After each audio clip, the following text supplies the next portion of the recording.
Wednesday, December 20th, 2023 electronic meeting of the Ann Arbor Transportation Commission. This meeting is being held electronically, but we intend to conduct it similarly to an in-person meeting. Public comment will be via telephone or Zoom only.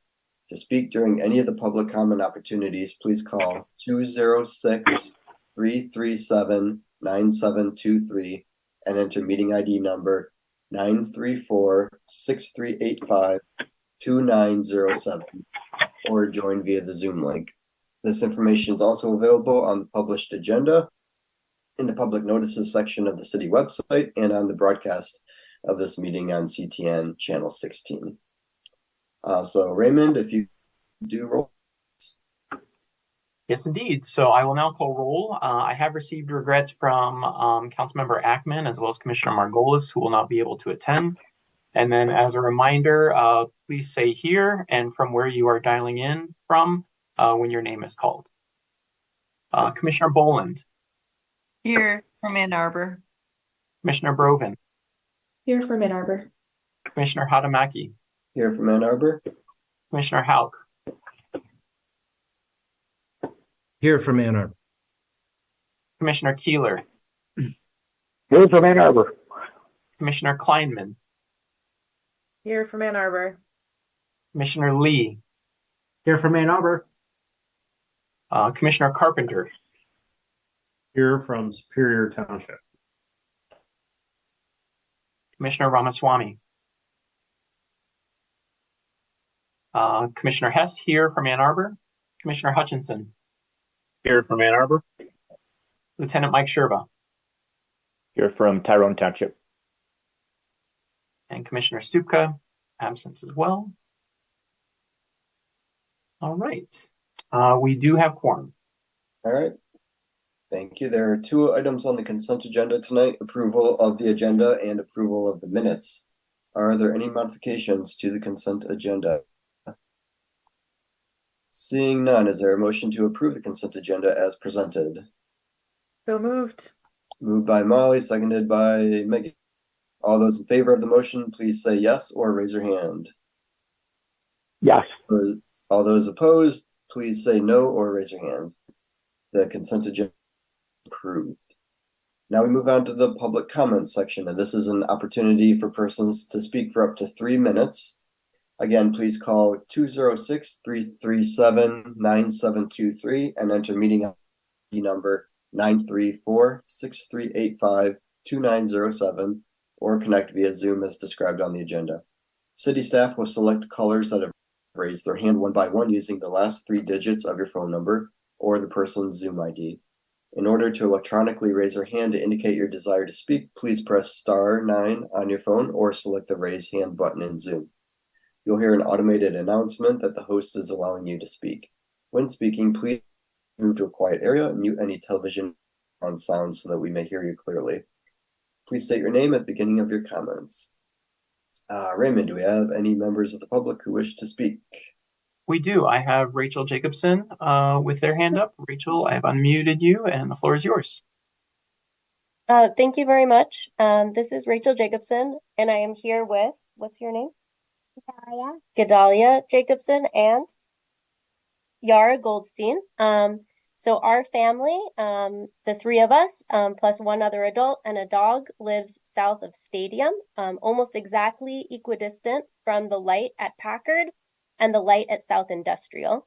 Our primary modes of transportation are walking and biking, and we frequently need to cross Stadium to get to friends' houses, places of worship, stores, and shops that we frequent. It's not practical for us to walk a 1/4 of a mile out of our way. So with kids, that can be 5 to 10 extra minutes of walking to cross safely at one of the existing lights. We have discussed this issue with many neighborhood residents who face the same challenge. And we strongly recommend installing a marked crosswalk with a rectangular rapid flashing beacon across Stadium, connecting Iroquois from the south and Ferndale from the north. This would immensely increase pedestrian safety.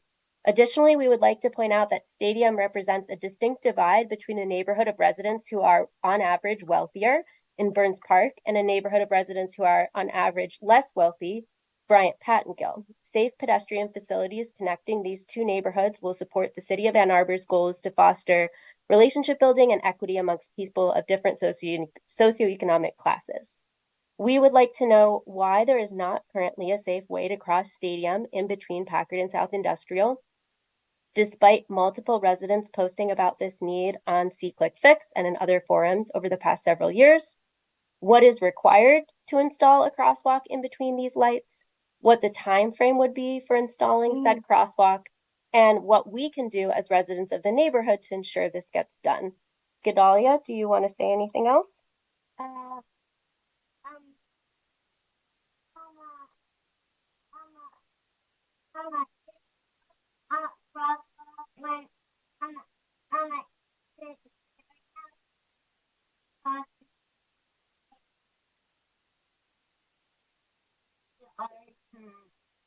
And Yara, do you want to say anything? Why was there no crosswalk? Thank you.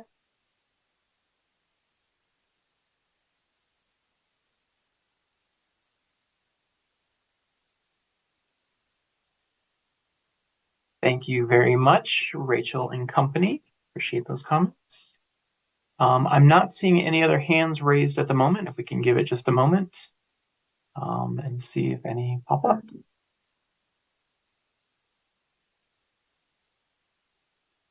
Looks like we have Kathy Griswold. Yeah, yes, very good. Kathy Griswold, I've gone ahead and giving you permission to talk. Go ahead and unmute yourself, and the floor is yours. Oh, okay. This is Kathy Griswold, and I just want to state that many years ago, I met with engineering staff along with Councilmember Jack Eaton and looked at that area on Stadium near Iroquois and had requested a crosswalk there with the RRFBs. So maybe it is in the plans, I'm not sure, but I just want to mention that. And I had three things to talk about.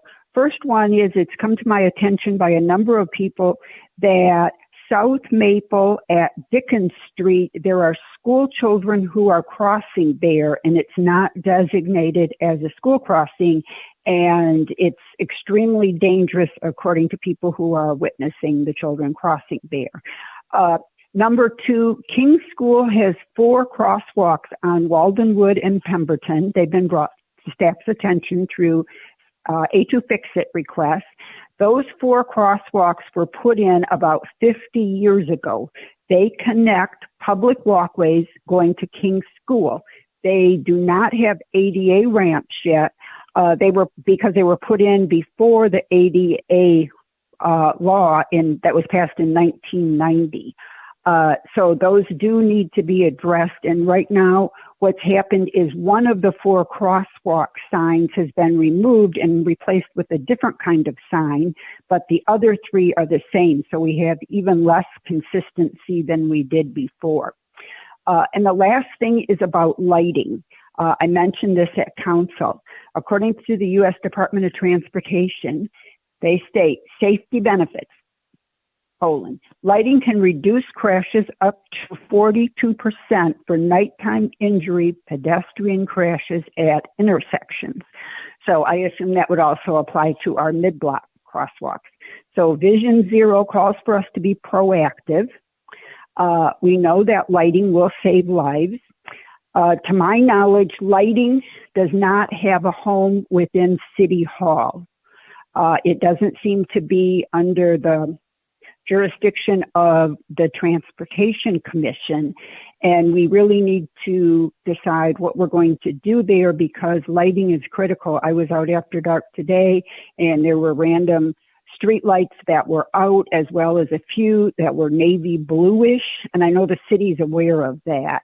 But anyway, they're not putting off the illumination that's needed. So thanks for listening to me. Good night.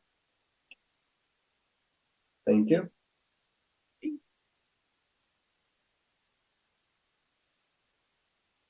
Anyone else that would like to speak, please raise your hand.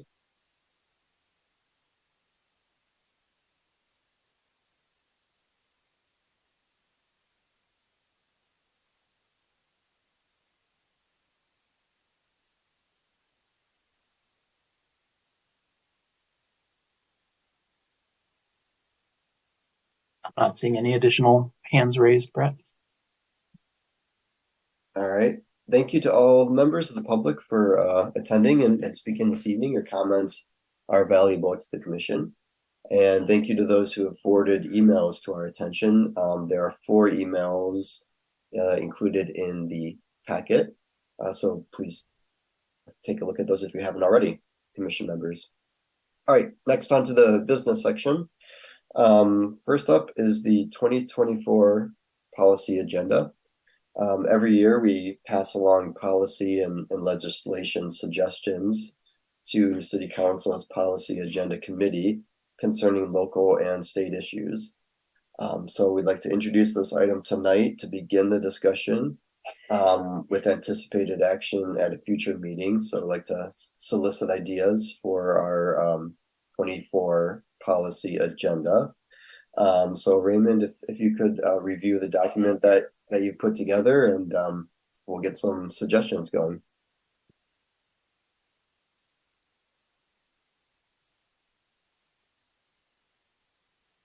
Thank you, Brett. There you go. Just as a reminder, we do this every year. The idea here is that the Transportation Commission, as well as other boards and commissions, can provide recommendations to City Council on sort of policy or legislative issues, especially at the local or state level. And what has been past practice with this commission is to kind of recycle the previous year's policy agenda and make modifications to it by either striking out things that have been deemed as being accomplished or maybe no longer relevant, or making additions or changes to some of the language. So included in the packet is pretty much the recycled policy agenda recommendations from last year. All I did really was update some of the dates. I haven't added anything or made any other substantive changes to it. So I think for tonight, what we wanted to do was really just kind of introduce the item, give you an opportunity to think about some things, and then we'll solicit feedback over the next month or so. We can bring back another version of this with some of your new thoughts included therein. So I'll just kind of quickly highlight some of the different themes that are throughout the report. So, starting off, if you looked at this 2-page document, it's broken into 2 sections. The first is a state level agenda. So again, this is typically targeted at, state legislation or the state legislature to see, what kind of changes could be made at a statewide level that could impact Ann Arbor. So the first is about reducing speeds and giving kind of more autonomy to local jurisdictions to establish different speed limits and using different methodologies to do that. The next is encouraging MDOT to allow for greater flexibility in implementing non-motorized facilities on state trunk lines. Further encouraging MDOT to adhere to complete streets and Vision Zero policies.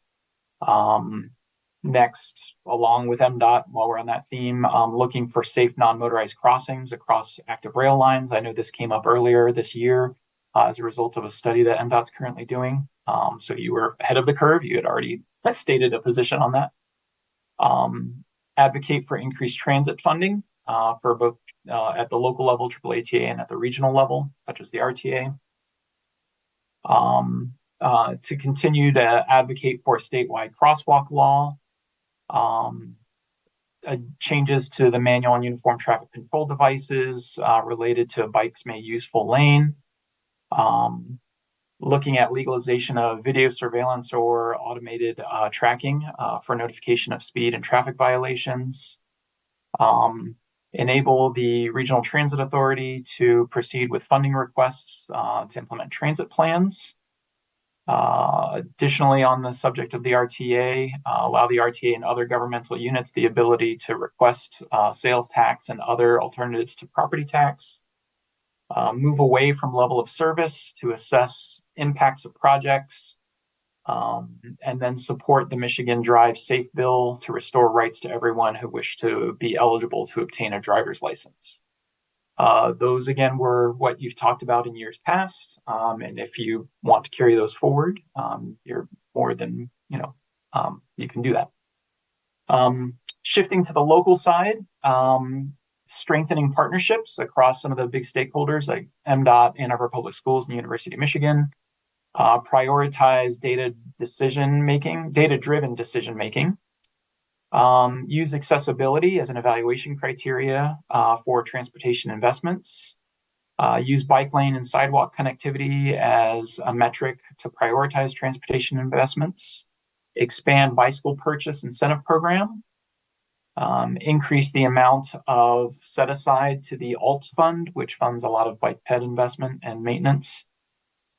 Continue to advocate for policy investment and land use investments that encourage transit-supported development. Strive to make transit commuting faster, more convenient, and cheaper. Increase on-time travel on bus routes with transit-only lanes and signals that prioritize buses. Take enforcement action to maintain clear bike lanes. Implement a major streets traffic calming speed management program. Incorporate traffic calming into all street resurfacing projects. Define how transportation infrastructure is to be used and make the distinction between streets, roads, and stroads. And there's a little reference note there for a definition of a stroad if you're unfamiliar with the term. And expand and improve infrastructure and policy to encourage the use of clean energy vehicles, such as charging, policy for four-wheeled light electric vehicles, electrification and downsizing of city vehicles, parking facilities to include bike parking in covered areas, and incentives from the city to encourage use of clean energy vehicles. And then the last two are to advocate and enable local power grid initiatives per the 820 plan, which would allow for carbon-free charging of vehicles. And then lastly, improve winter sidewalk maintenance to ensure walkability and accessibility year-round. So I know that was a quick kind of overview, but I just wanted to kind of run through them real quickly so that you have a sense for the different themes that have emerged. Again, we're not looking for action on this tonight. It's really just one of those things to allow you all to start thinking about things. And with that, I'm happy to have take any questions you might have. Yeah, I think we want to firm this up in January. Is that the right timeline? Yeah, I think that's right. That's typically been our target. I can check to see if it's able to slip till February. I forget when the council policy agenda committee meets, but I think the idea is that all the commissions and committees have everything served up by a certain date. So then that way city council can take all that under advisement when they develop their agenda. Okay.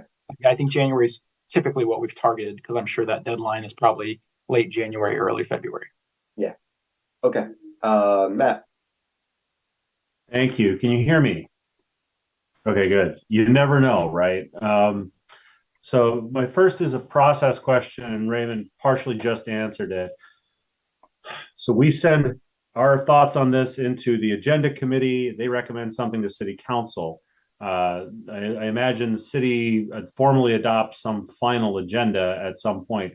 Raymond, what happens then? Does the city have an advocate in Lansing? Like, do city councilors go to Lansing and like bum rush the representatives and demand all these things? Like, what happens? How does the city try to make all this happen? Yeah, Matt, I think, and again, I'm a couple phases removed from that, but my understanding is we do have a lobbyist. The policy agenda committee is a subset, as I understand it, of city council, so it's already made up of city council members. So what they do is they look at everything, prioritize it, and make a recommendation to the full body, and then that full body uses that as a guiding document. So we can, so city council can give that direction to the city administrator and his office to allow our advocates in Lansing to hopefully take up some of those causes. And then conversely, on the local side, obviously, city council has the purview to pass legislation of its own that would affect Ann Arbor. And so they can take up some of those matters themselves as well. Thank you. Molly. Thanks. So yeah, I know we'll have time to send in more agenda items between now and next month, but State Rep Jason Morgan recently announced the creation of a transit caucus and named some specific policy goals around statewide transit funding And I think it'd be great. We already talk about increasing funding for transit, but I think it'd be great if we could align that language with what they're already talking about doing in the legislature, because I know that that can help make things move and get listened to. So I don't have that language, but if one of us could sort of figure out how they're talking about it so we can talk about it the same way. Yeah, great idea. Matt? I completely, yes, Jason's really stepped up, and we're really excited, and working with him is a lot of fun. We're also very interested. I sit on the board of the State Transit Association. All the transit agencies get together.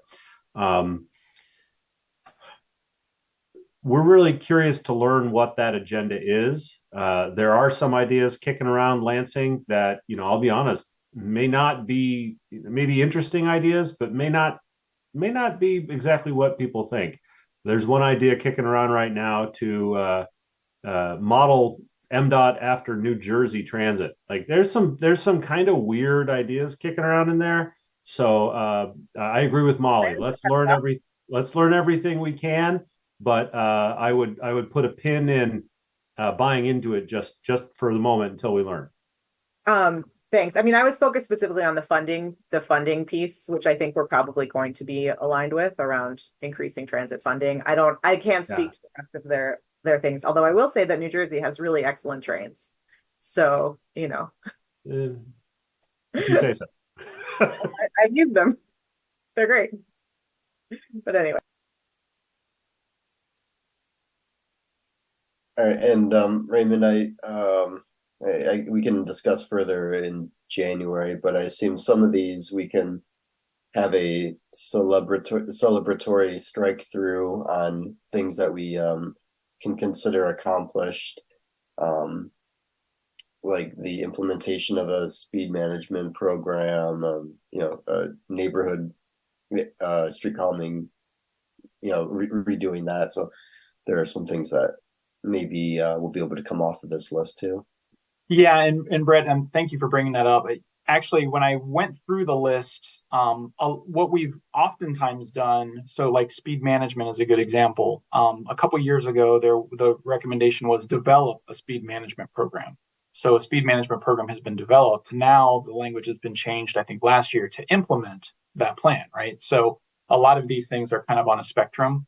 And so they sometimes don't drop off entirely. We did strike through a couple of things last year because there were, like parking minimums, I think was one of the recommendations, and that was, established by code. So that one's there.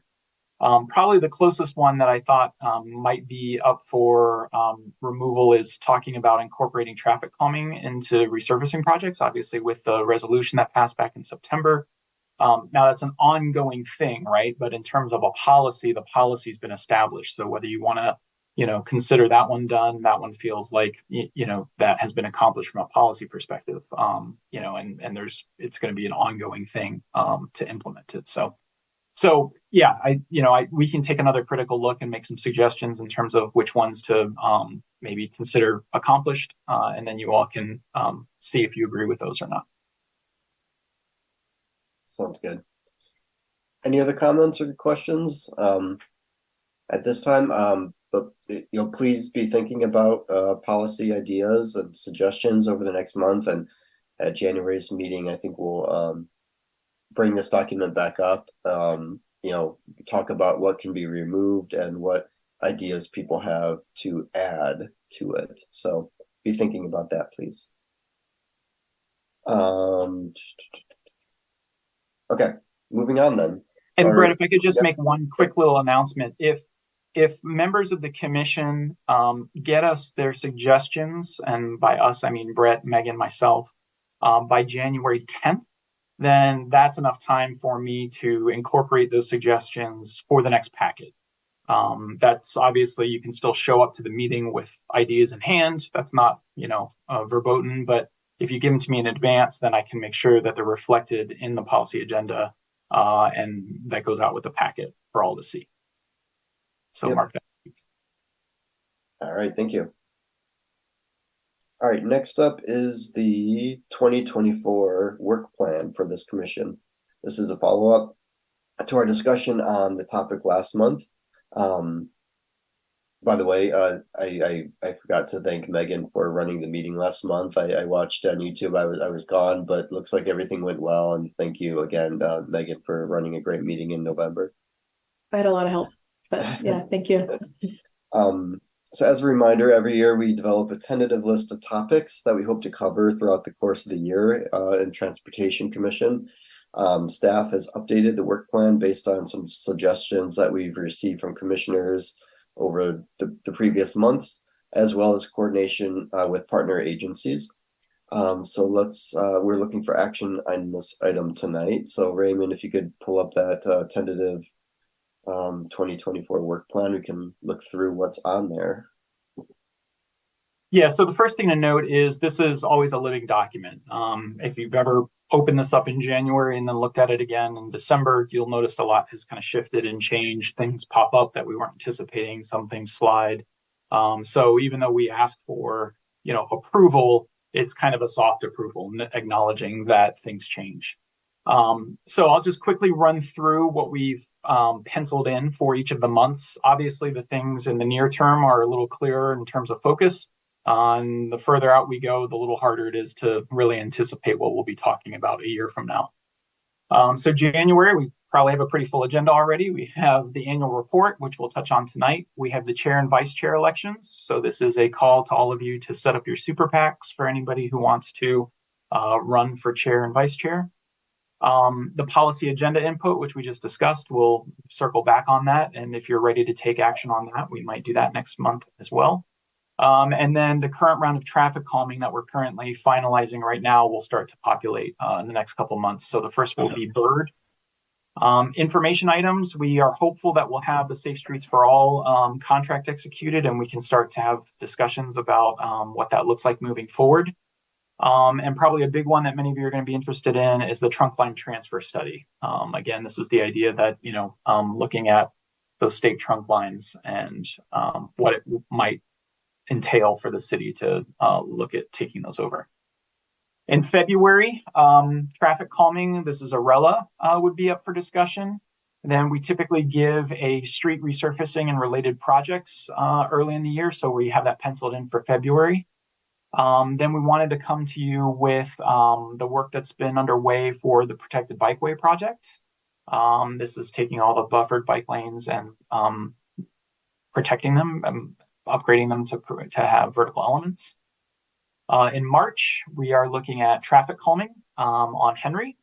And then under information items, a signalized intersection and pedestrian crossing discussion. This is kind of taking a suggestion from both Molly and Pete and kind of putting it in this space so that we can kind of talk about signalized intersections and how those are programmed.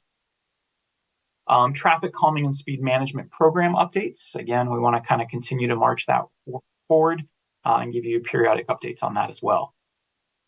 April is when we typically come and give you a budget update. So that's what we have penciled in there. And then I also got confirmation from Get Downtown that they'd be willing to come in April to give you updates, which is a good time because typically we launch Commuter Challenge and Bike to Work Month in May. So it's a good way to kind of get people jazzed up for that. In May, an update from the University of Michigan Transportation Research Institute, as well as the Regional Transit Authority. In June, annual review of bylaws would come up. That's just perfunctory and kind of routine, but if there are any changes that we see, we can propose those at that time. And then I'm sprinkling in another Safe Streets for All update halfway through the year. In July is when we typically come back to you for a capital improvements plan update. Just a little footnote here. Every 2 years is when we develop a full new CIP. So this will be a new CIP round, as well as the budget. The budget and the CIP kind of go hand in hand. We develop a 2-year biennium budget, and the CIP is a major overhaul every 2 years. So this coming calendar year will be kind of a big year in terms of budget and CIP planning. August, assuming the data is available and we've had the chance to crunch the numbers, we'll come to you with the annual crash report. Right now in September, I don't have anything, but I'm sure that's bound to change. So don't plan any vacations just yet. I'm sure we'll still have that meeting. In October, an update from Ann Arbor Public Schools. In November is when we talk about the calendar of meeting dates for the next year. And then December, just as we're doing tonight, talking about the work program, the work plan, the annual report, and policy agenda input. So that's what we currently have penciled in right now. One thing I did want to mention, especially related to Pete, had two suggestions. One I mentioned earlier was, signalized intersections and pedestrian crossings. That's what is meant to address one of his suggestions. The other was about sort of crash reporting and having a sort of task force or a more critical look at that. And Pete, the reason why I didn't program that here is I thought that might actually fit better under the policy agenda, because that feels like a recommendation to establish a thing, or it can be something that the commission can sponsor a resolution or something like that to that effect. Because the reporting is what we're doing tonight, and then what we do with that reporting or what the commission decides to do with that reporting is in the commission's purview. So I wanted to just give that quick overview. I'm happy to entertain any questions. We can insert some other things here as well as you see fit, and we can button it up. And if you feel comfortable approving it tonight, that would be welcome as well. Yes, Lionel. Cool. Thanks for the overview, Raymond. Just real quick, I think in December, it would be fiscal year 2025 planning. I saw 2024 planning. So I'm making that mistake all the time right now with 2024 and 23. The other topic that I'd love to see us maybe explore a little more would be a study utilizing potentially linear parks to provide both pedestrian access and greater access to parks. What I mean by that is when I was at City Hall, there's a map that shows kind of a radial analysis of where people have I think it's 1,000 feet or something, walkability to parks. And there are areas where there are gaps in access. And so one of the things that, I've seen done in other cities is the use of linear parks. And so, I mean, this is not to say we should, rush into it, but at least from a transportation standpoint, think about potential corridors or areas that could utilize linear parks, not only as a equitable kind of pedestrian walkable area, but that helps people have access to recreation. So basically a study of the potential use of linear parks. And so, anyways, I wanted to put that on your radar, and it just was from walking and seeing that map of the radial access to parks. And so I know the parks budget's pretty tapped out already, and there's a lot of parks, but the use of linear parks could be useful, I think, for not only creating recreation, but getting people more comfortable walking in areas. That's it for me. Thanks. Yeah, and one way, if I could help unpack that a little bit, when you say a study, I just want to clarify what your expectation is on that. So, and again, if the idea is to initiate a study, that might be a good policy agenda recommendation. The idea is to get an update from parks, or you may recall a couple months ago, we got an update from the Tree Line Conservancy. I think that could be something I can easily program because I have a resource that I can present. But if it's talking about developing a new report or a new study and we don't have funding and we don't have, the capacity to do that, that feels like that might transition more towards asking council or someone to put resources towards that. So I just want to make sure I understand if we should be talking about it here or if you think maybe it's policy agenda or both or what have you. The former, the one that we do have resources or / connections for. Okay. Yeah. And I might recommend that it could be, a fallout of the road diet or road reconfiguration effort that's, we're starting to get into. If there are road diets done or road narrowings done, that could open up opportunities for linear parks, perhaps. Yeah, I love that idea. Thank you for clearly articulating what I was trying to, essentially, how can we kind of have multiple purpose, for, if we are taking away from autocentric towards that. I just, looking at photos from Seoul, they just did an incredible job with linear parks. And I thought to myself, this is not only is it used for pedestrian, but it's also recreation and access to kind of like greeneries and things of that nature. So yeah, more I guess the policy side, not looking for, hire a consultant, study this, but just putting it on your radar that I think we could knock out a few different stones with, or not knock out a few different birds with one stone kind of thing. So, and I think one other aspect of that could be the discussion of pedestrianizing roads, in the downtown core, which I think could be a fallout from the downtown circulation study. There could be recommendations for pedestrianizing certain blocks, which could be considered a linear park. So yeah, that all kind of goes together, I think. And that, before I forget, that might be another agenda item, the downtown circulation study results. I don't know if you have a idea when, summer, fall, something like that, that I'm sure will be a good agenda topic. Matt? Thank you. And thanks, Raymond. I think last month we had floated the idea of adding bus lanes to the work plan, but I also see transit only lanes in the policy agenda. Where do you think that issue is captured? Yeah, I get, again, when, so for example, Matt, if you wanted to come and give a presentation on what BRT is or dedicated lanes, or even, previously like Juan Wu, if you wanted to present on, the linear park concept, we'd be happy to work with you on that. Or if you direct us to find some information, we can do that as well. So, again, I think typically we have kind of a slate of actions that are presentation or kind of routine actions that the commission does. If you're looking for, policy type things, we have to figure out, does it fit on the policy agenda? So if, like the policy that we just talked about talks about more dedicated lanes, things like that. So I guess what I'm getting at is I could give a presentation on what's in the transportation plan. Matt could give a presentation on what's in the 2045 transit plan.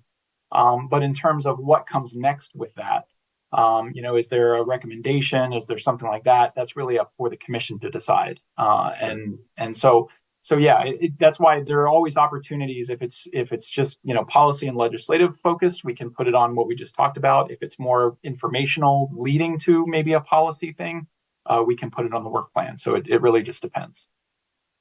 I think the intent from the ride is to bring forward something closer to a draft proposal to the commission for feedback.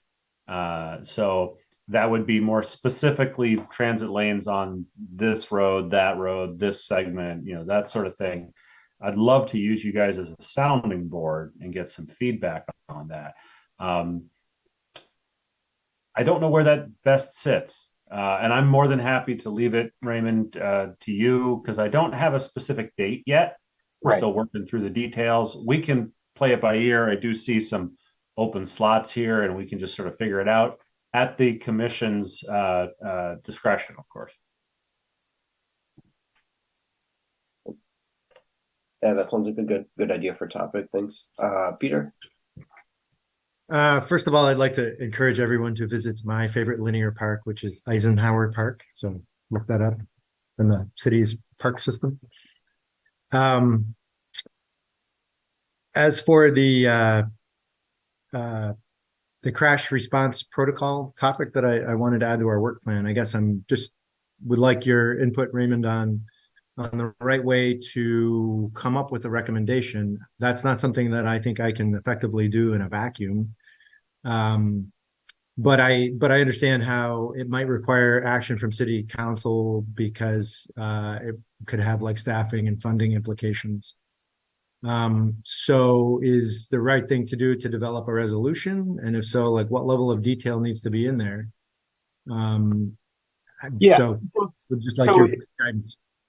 Yeah, a couple ways we can handle it, right? So I think it may have been a year or 18 months or so ago, we gave a sort of brief overview on what the crash response protocol is. And so what we can do is we can give an informational item, myself partnered with Lieutenant Sherba, Cynthia Redinger, we kind of just talk about what that is, just as a sort of like refresher, informational, so that everybody kind of understands what that is.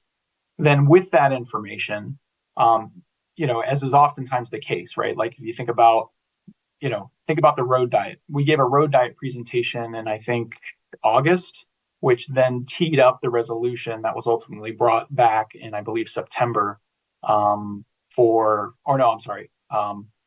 was the traffic calming. Ultimately was passed by council in November. So that could be kind of the sequence of things. So, in terms of programming, crash response protocol informational item, we can put that on the work plan, or it could also go into, I know, Peter, I've seen in some of your presentations, kind of creating a new sort of investigative type unit, and I'm not using the right words, so please forgive me for that, but that might fit under the policy agenda. So I know it's kind of semantics, and I feel like I'm kind of talking in circles, but it really just depends on what you want the outcome to be. And we're happy to work with you on that. So I'm not trying to, put anyone in the corner, right? Just trying to figure out really what you want the outcome to be. Well, I guess I feel like we would need to give a good proposal to city council if we were going to be asking them for something like that. That's probably not something that they're going to develop on their own. Like, we would need to give them enough detail to be able to act on it and perhaps, change it around the edges or change it to what they think is best. But we need to give them a good starting point, the same way that we did with the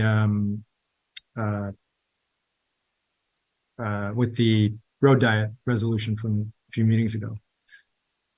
So is the right place to start then a presentation on what the current state is, and then a meeting or two after that to have some proposal to evaluate?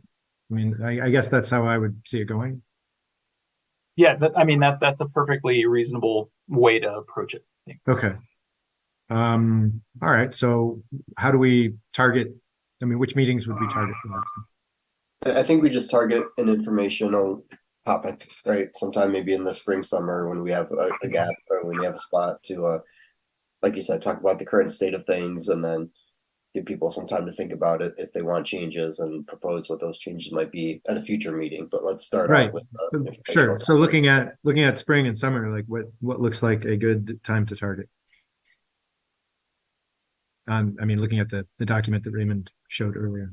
Yeah, like you said, it's very fluid. It's we don't have January's agenda set yet, so it's not going to be January or February or March probably, but and I would concur with Brett. I think starting in April is when we start to have more room to fill on the agenda. So okay.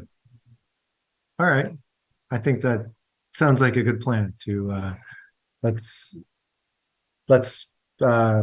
target spring. All right. Any other suggestions for the work plan for the year? All right. So can I get a motion to approve the 2024 work plan as discussed and added to here tonight? Moved by Wanwu, seconded by Megan. All those in favor of the motion, please say yes or raise your hand. Yeah. All those opposed, please say no or raise your hand. Motion passes. All right, thank you.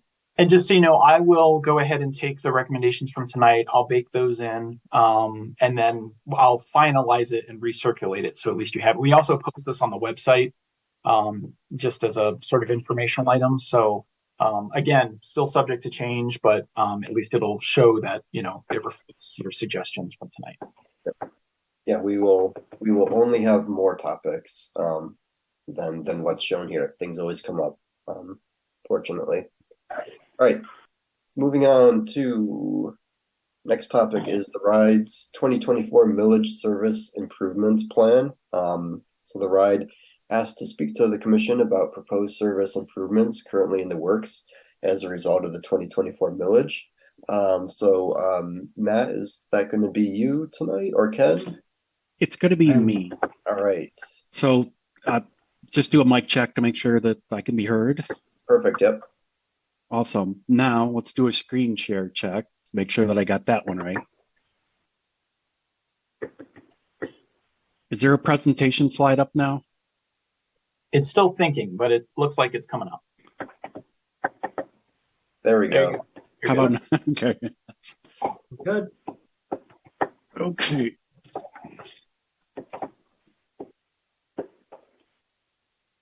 Just a second, please. So I'd like to say hello to everyone, and it's good to be back. We're going to give a presentation, which should take a little less than 10 minutes or so. So since I can't always see when I'm working off of my laptop, when people are raising hands, is it okay if we hold questions and comments to the end? And then, Matt and I will be happy to answer whatever we can. Absolutely, we'll do that. And Okay. by the way, Ken, there's a couple of gray boxes like along the top and the left-hand side. It's not like totally intrusive, but there we go. That's the left, and then Let me ask a question then. There it goes. I think we can get by as it is, but all right, there we go. Okay. That's better. Thank you. Recording in progress. Okay. Sorry, the one box moved over onto the top of the one where I have my notes. So just taking a second to adjust. Okay. Thank you for giving us the opportunity to present the ride's 2024 millage service proposal. In 2022, the community approved the ride's 20-year long-range plan along with the renewal of the expanded property millages in the City of Ann Arbor, City of Ypsilanti, and Ypsilanti Township. The plan presented here represents the first 5-year phase of expanded services in this long-range plan using funding from the millage passed in 2022. In 2024, the ride is proposing to implement expanded services in 2 phases. Starting in late April of 2024, a new limited stop express bus route between Ann Arbor and Ypsilanti along Washtenaw Avenue operating Monday through Friday. Shortages of either vehicles or motor coach operators may delay the start of express service to late August of 2024. Beginning in late August of 2024, extended hours of fixed route service 7 days a week, increased fixed route service frequency on Saturdays and Sundays, routing or timing adjustments for fixed routes 4, 6, and 24, and expanded flex ride late night and holiday services. The express bus route will run from the transit center in downtown Ypsilanti to the transit center in downtown Ann Arbor using the Washtenaw Avenue corridor. Express buses will serve 4 stops in between the transit centers in Ypsilanti and Ann Arbor. The stops will be located at the Central Campus Transit Center on the University of Michigan Central Campus, Washtenaw Avenue at Arborland Mall in Ann Arbor, Washtenaw Avenue at Gulfside Road in Ypsilanti Township, and Washtenaw Avenue at Summit Street in Ypsilanti City. Express buses will not serve stops in between those shown here. However, local Route 4 buses will continue to serve all current stops along the entire route.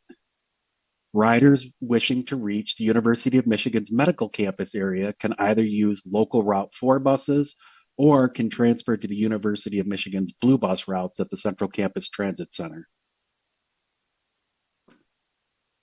Express service will operate every 30 minutes, Monday through Friday, from 6 o'clock a.m. to 6:15 p.m. The first trip of the morning to Ann Arbor will depart the Ypsilanti Transit Center at 6 o'clock a.m. The first trip of the morning to Ypsilanti will depart the Blake Transit Center at 6:45 a.m. The last trip of the evening to Ypsilanti will depart the Blake Transit Center at 6:15, and the last trip of the evening to Ann Arbor will depart the Ypsilanti Transit Center at 6 o'clock. Trips in the morning and mid-afternoon will take approximately 30 to 35 minutes to run between Ann Arbor and Ypsilanti, and trips in the late afternoon and early evening will take approximately 35 to 40 minutes to run between Ann Arbor and Ypsilanti. The next set of proposed improvements is extended hours for fixed route buses. Expanded hours of service are scheduled to launch in late August of 2024. On weekdays, hours of service will be extended to start at 6 o'clock a.m. and end at 12 o'clock midnight. These are approximate first and last trip departure times, so specific routes may start or end slightly earlier or later than these times. The routes shown here will have extended hours of weekday service.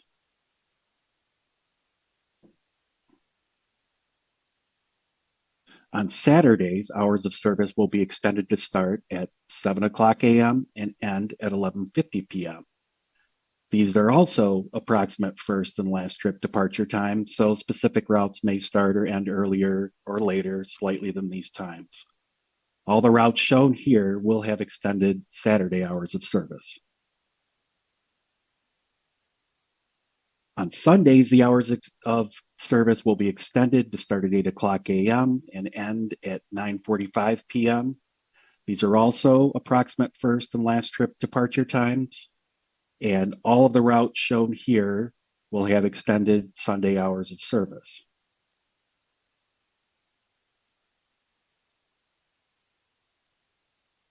The next set of expanded services is increased frequency on weekends for fixed route buses. Increased weekend frequencies are scheduled to launch in late August of 2024. On weekends, routes will operate every 30 minutes before 6 o'clock p.m. and every 60 minutes after 6 o'clock. This will include all routes that operate currently on Saturday and Sunday. Routes which currently operate every 30 minutes after 6 o'clock p.m. will continue to run at that frequency during the evening. Adjustments will be made to the following routes: 4, 6, and 24. And these changes are scheduled to be implemented in late August of 2024. Route 4, Washtenaw. Timings for all local Route 4 trips will be adjusted. This will include weekday, Saturday, and Sunday trips. Traffic levels in downtown Ann Arbor, downtown Ypsilanti, and the entire Washtenaw Avenue corridor are returning to pre-pandemic levels. So as a result, current local bus schedules may not currently reflect traffic conditions during certain times of the day. Retiming these local trips will be an attempt to more precisely align schedules with current traffic congestion.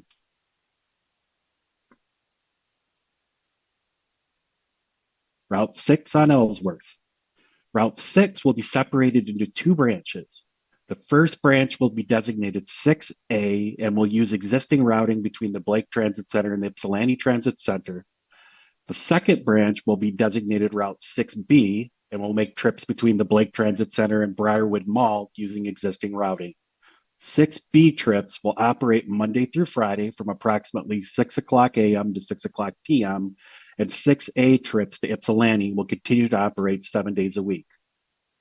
6A and 6B trips will alternate, combining to provide service every 15 minutes between the Blake Transit Center and Briarwood Mall. This combination of service is going to replace Route 24 in the corridor between the Blake Transit Center and Briarwood. 6A service between the Blake Transit Center and the Ypsilanti Transit Center will continue to operate every 30 to 60 minutes. Timings for all Route 6 trips will be adjusted. This will include weekdays, Saturdays, and Sundays.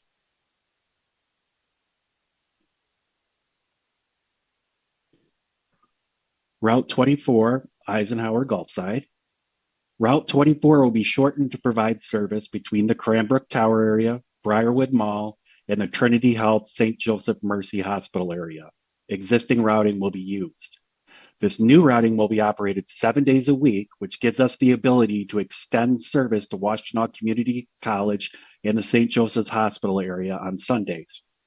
The segment between Briarwood Mall and the Blake Transit Center the segment between Briarwood Mall and the Blake Transit Center will be replaced by Route 6B. Transfers between Route 24 and Route 6B will be available at Briarwood Mall. Service on Route 24 will continue to operate every 30 to 60 minutes, 7 days a week. Route 24's number is going to be changed to 67 to fit into our crosstown numbering scheme, but the name will remain as Eisenhower Gulfside. Timings for all Route 24 trips will be adjusted, and this will include weekday, Saturday, and Sunday trips.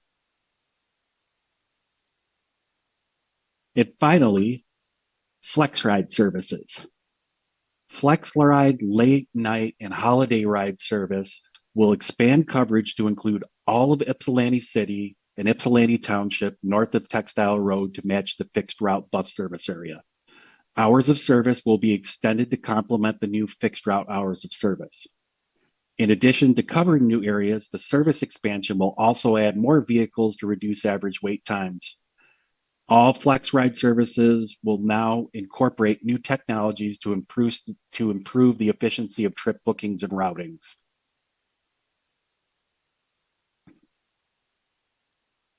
An engagement period for public feedback was held from October 23rd through November 23rd of 2023. 193 feedback messages were received through the website submissions, social media comments, emails, and voicemails.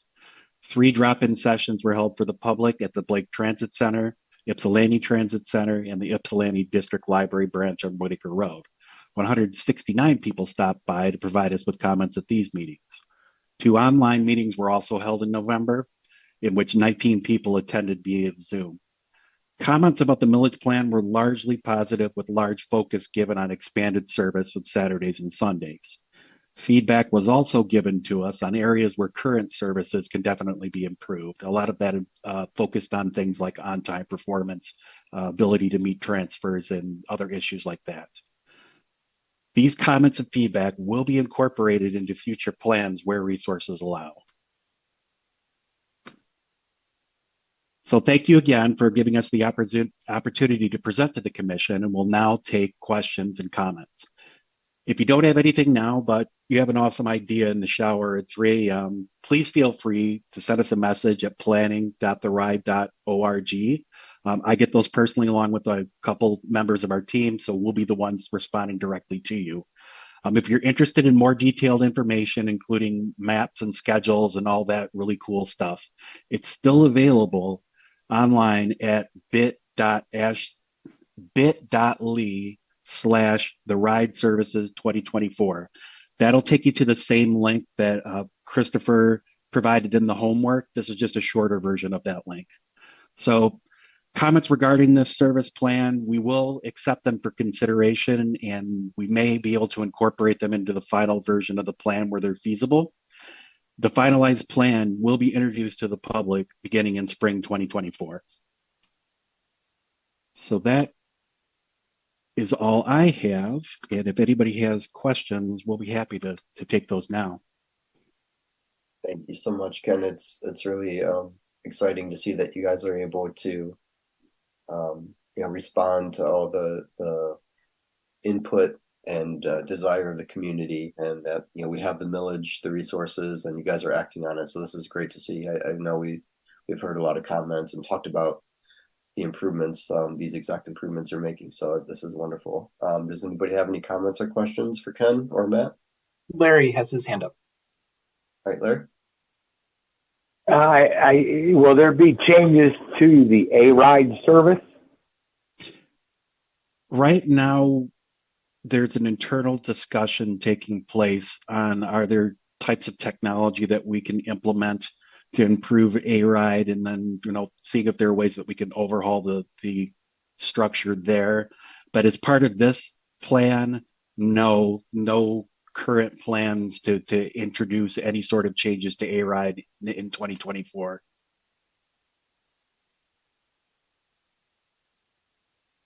Peter?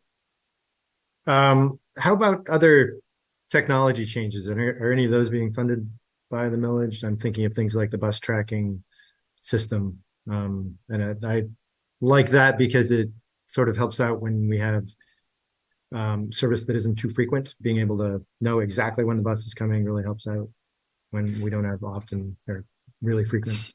So that's another one where we are looking internally at different systems. That we rolled out the Track My Bus service at all the bus stops so that people could text. That's been really, really handy, and people have responded to it. But our package of tools that we have online, those are getting a little long in the tooth. So not as part of this specific millage plan, but we are trying to see if there are better technology packages out there that we can implement going forward. But it's not going to be part of the 2024 plan. All right, Molly? Same question, but signal priority. Yes.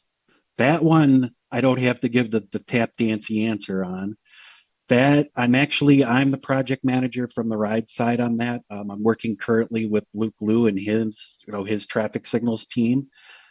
We are in the process right now of writing out the software specifications for a signal priority system. So the way that the project is broken up, because MDOT is funding the entire thing, go MDOT, is we've broken it out into phase 1A, and 2. The first one was to bring a consultant on to help us work out all the technical specs. We're pretty much done with that now. So phase 1A is going to be working with Luke to execute a contract with the software companies to bring that software online and to deploy it over the next, I think the timeline is 6 to 9 months on the Washtenaw Avenue corridor. And then phase 2 will be once we've tested that, brought it online and make sure that everything works. Phase 2 will be doing a similar thing with the Washtenaw County Road Commission and their signals department to work down the Washtenaw Avenue corridor all the way to Ypsilanti. And then later on, once we identify what the different types of funding will be needed to activate this type of system, then we can come up with estimates with Luke for how we can deploy this throughout the entire city and beyond. I'll try to keep it not super technical, but it's instead of hooking up new equipment at every intersection, this one is it's called a backdoor solution where we just hook up the ride's GPS to the city's existing traffic signals controlling software. So that way we don't have to go out and place equipment everywhere. So theoretically, at some point, we should be able to, anywhere the city has a signal, we should be able to tie into that. That's super awesome and exciting. Do you by any chance have estimates at this point of once signal priority is up and running, how much time it will shave off of that, the Washtenaw Express bus service? So no. Let me give the main benefit of the transit signal timing that we're going to have at the beginning, since it's not going to have queue jump lanes or transit lanes or anything like that. It's going to be more consistency of schedule. And so I'm sure everybody here knows that probably 4 to 6 o'clock every night, going outbound on Washtenaw, that can be very, very challenging, and it can add probably 10 to 15 minutes depending on what happens onto a transit schedule. So I can't say we're going to get 10 to 15 minutes back, but the thought is if we can more predictably say it's going to take us 40 minutes to get through that corridor instead of 35 minutes to 50 minutes or stuff like that, that may be able to, then we may be able to say that'll be a 10% savings, but no, I don't know quite yet what that is. That's really helpful. Thank you. Other questions or comments? All right, well, thank you very much for the presentation, but also more so, thank you for actually doing the work and getting all this stuff ready to go. And I look forward to seeing it implemented in April and August. Well, thank you, everybody. And like I said, if you have any questions at any time, not just related to this, we're always available at planningoutthoride.org. So thank you, everybody. Thank you. All right, moving on to I guess again, the annual crash report, bringing it back again. We started to review these materials at a previous meeting. It was maybe September, but we ran out of time. So Cynthia Runninger is back again. Thank you so much for coming back to pick up where she left off and continue her presentation. I think we're gonna try to keep it to about a half hour or so. So Cynthia and Raymond, I'll let you guys take it from here with whatever you were planning on, trying to fit into the allotted time here. Thank you. As you stated, we are back to discuss the 2022 crash data. And I will share my screen with you, just so that we can have some reminders, especially for anyone who might be viewing who wasn't part of the previous discussion. So all of our crash reporting is available on the city's website, and you can go into the crash reporting, and then there's the dashboard as well as the crash maps, and I have that queued up here. If I can, oh good, I can. The Zoom controls were blocking the top of my screen. So the first thing, just very quickly, going back over the general overall trends, we saw a slight increase in the number of crashes last year, but we're still below pre-pandemic levels, and we're still seeing a decline in our overall crashes. I have this limited to our KSI crashes, so those are fatal and incapacitating injury crashes, where we are still operating in a pretty steady state. You have a bit of an overall average 5-year average decline in year over year, but those are still our pretty stubborn crashes. And looking at what those overall crash types are, we know that we have overrepresentation in our pedestrian crashes, and we also, next up, we have concerns with bicycle and fixed object crashes. So I did, and this is what the map looks like for those of you who aren't familiar with it. And then I did also just bring up with the SEMCOG mapping tool, which is another great tool to help understand crash data. Just these are where all of our serious and fatal injuries over 2022 occurred. And you also had in your packet the overall summary of all of the crashes and some information about each of those serious and fatal crashes that occurred in the last year. And recognizing that we do have a limited amount of time this evening, I did want to open it up to the floor if there are questions that you would like to discuss about the crashes. Since you've had some time to sit. Yeah. Yeah, thank you. Yeah, given that, given the last few months for people to kind of look through, identify trends or come up with questions either about specific crashes or trends, are there comments or questions? Peter. Have we, do we have a decision yet on how we handle crashes that involve scooters? What is the standard around that? Where would I expect that? Where would I expect scooter crashes to show up in this data if we had any in 2022? So this is an excellent question. And it's a question that doesn't have the best answer at this point because the UD10 crash report does not have the ability to select scooter as an item. And I don't know if that change is expected to be made this coming year or not.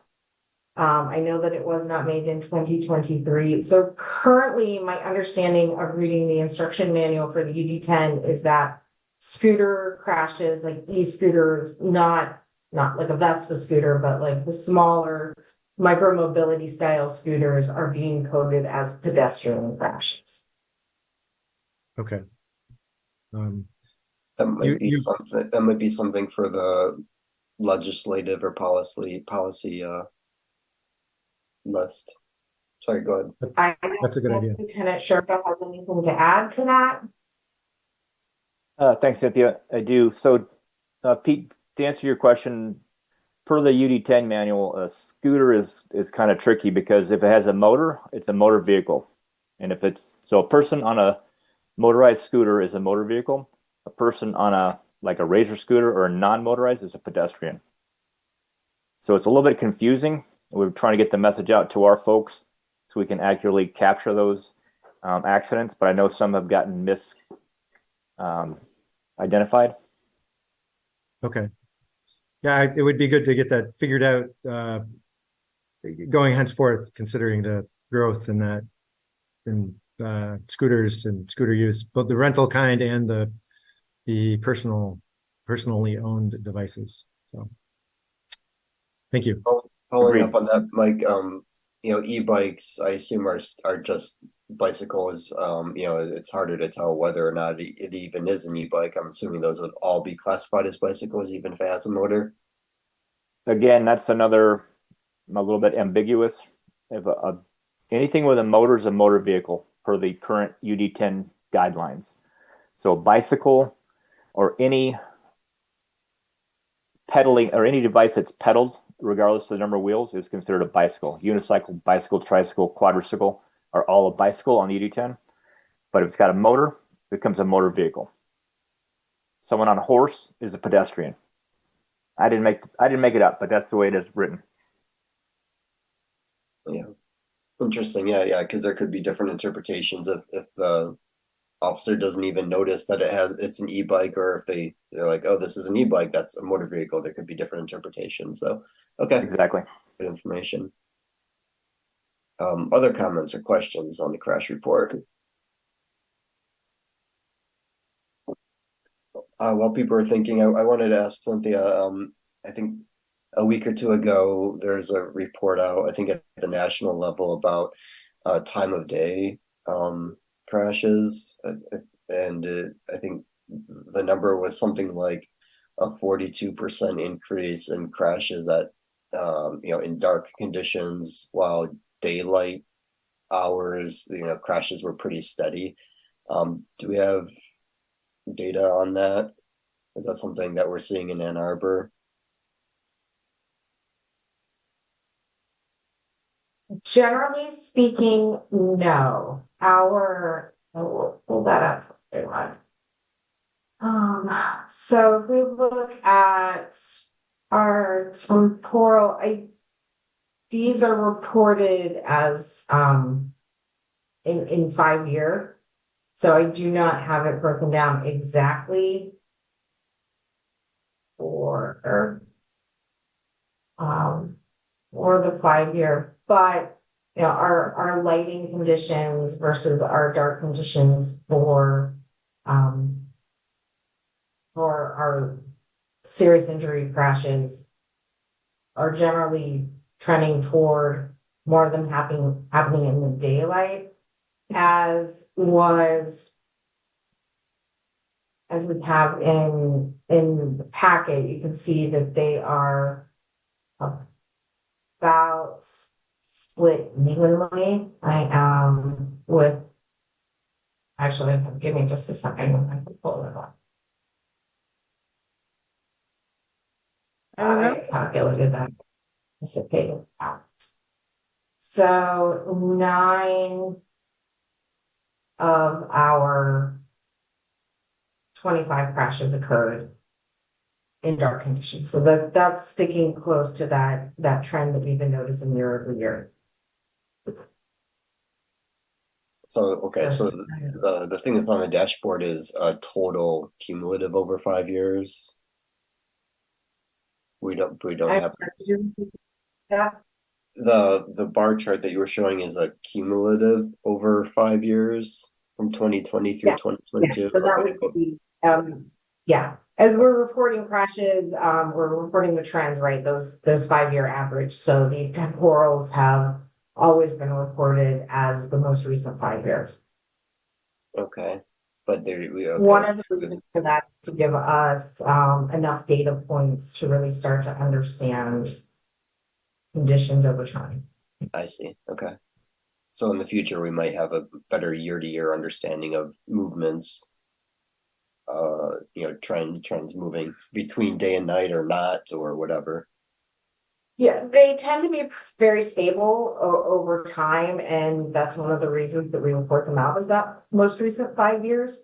Definitely also to give us enough data points to really get an understanding of what a trend could be. Okay. And Cynthia, is it fair to say, I was just kind of querying our dashboard as well. It looks like the highest crash rate is really occurring at the PM peak, both in terms of, and so that in order to really understand lighting conditions in PM peak, it's a function of a couple of different things, right? So this time of year, PM peak might be dark. Other times of the year, PM peak might be light. And then so it, and then also knowing like what the weather conditions are also affects how light it is and things like that. It is a field, correct me if I'm wrong, both Cynthia and Lieutenant Sherbert, that it is a field on the UD10, but again, the consistency with which that's reported out might fluctuate as well. So lighting conditions, in other words. Yeah, lighting conditions are typically reported. So that does tend to be a pretty stable condition, but as you said, versus time of day with it being a smaller data set, trends are a little bit more difficult to identify. Molly. Brett, because I remember we dug into to the lighting conditions in past years, and historically most of our crashes were happening in light conditions. So I don't know like what this, I haven't dug in on this year, but in general in past years we've actually not matched that national trend, and most of our crashes have been during daylight. I think the trends are also that, yeah, most crashes are in daylight in general. It's just the increase in crashes overall in the last couple of years, like according to I think it's the New York Times, is pretty much entirely accounted for an increase at nighttime. So I just wasn't sure if that was something, but yeah, I would expect the most just by raw number to be during the day. But okay.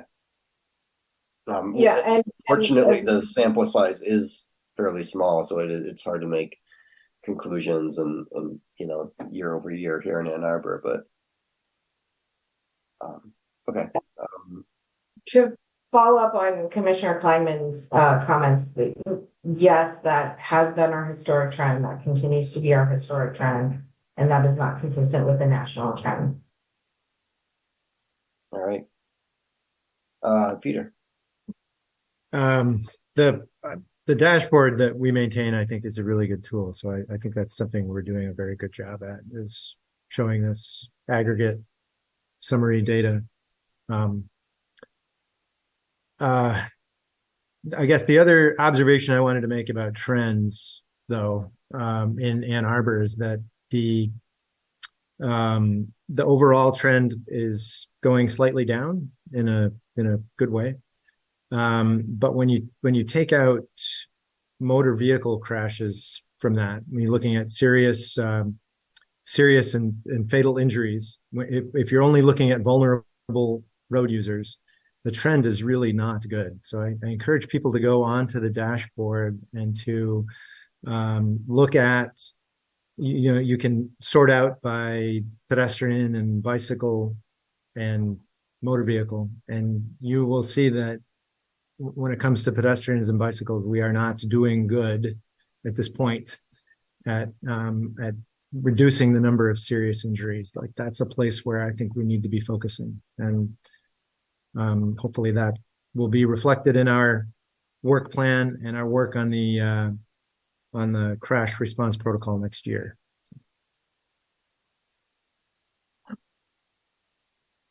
I agree. This is limited to our bicycle and pedestrian serious and fatal crashes.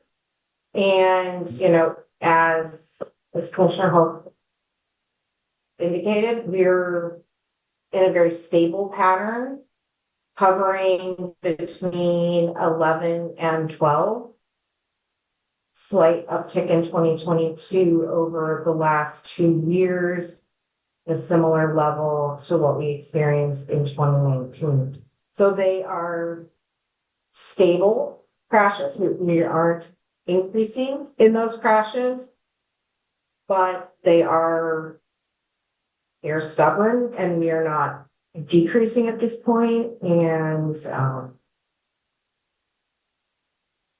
Cynthia, I guess I'll also add that looking back through the reports in the city administrator's report on bicycle and pedestrian crashes in 2023, that 2022 data point is not an anomaly. 2023 is going to be even worse, I think. So that same slight, that same upward trend that we see in 2022 on our rolling average is going to increase in 2023 as well.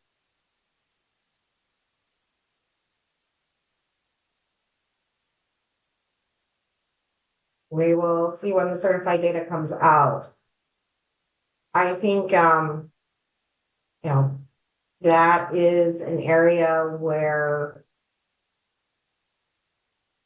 we are definitely working the engineering side of this, and we have some initiatives in the next year that it's going to be interesting to see how those continue to enact change and crashes that we're seeing.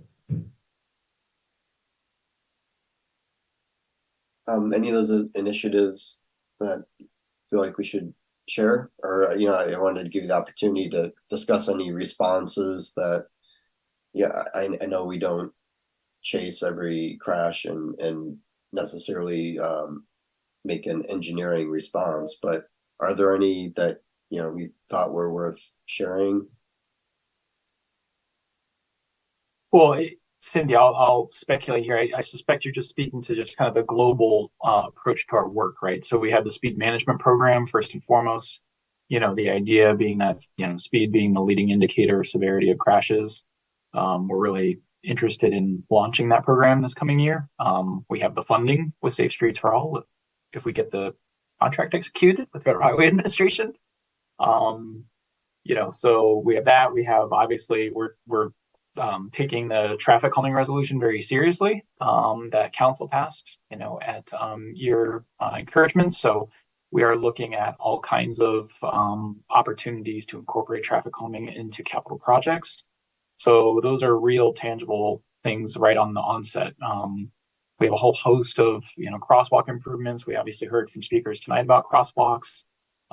Design is ongoing right now with crosswalks on Jackson and a whole bunch of other places, accessible pedestrian signals. So, it's a multifaceted approach, right? Trying to kind of chip away at this and bring those numbers down. And then we have other initiatives in the planning phase that in theory will yield results as well. The downtown area circulation study, and then, the road diet resolution that council passed. We were asked to put together a budget request for that. So that will be part of that budget discussion as well. So yeah, I think just all these things in totality are meant to kind of systematically try to address those stubborn numbers. And, I think Cynthia used the word stubborn appropriately because, we've been doing a lot. There's still a lot more that needs to be done. Yeah, I appreciate and think it's proper that we're taking a big picture citywide response to the state of things, and we could play whack-a-mole, and perhaps there are cases where there are real noted issues with design or engineering or conditions, and I know the city responds when there are conditions and things that could lead to or have led to crashes, but I think it's best that we implement processes and resolutions and direct city and council to make change and make action at a citywide level. Yeah. Other questions or comments on the crash report specifics or the trends or the report itself?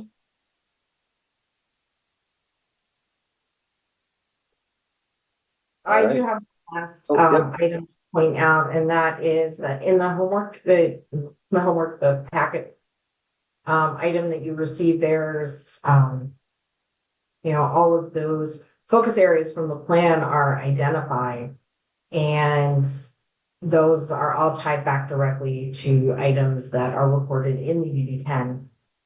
And I think it's really important to acknowledge that across, this 1 year of data, the most significant contributor to these crashes were failures to yield.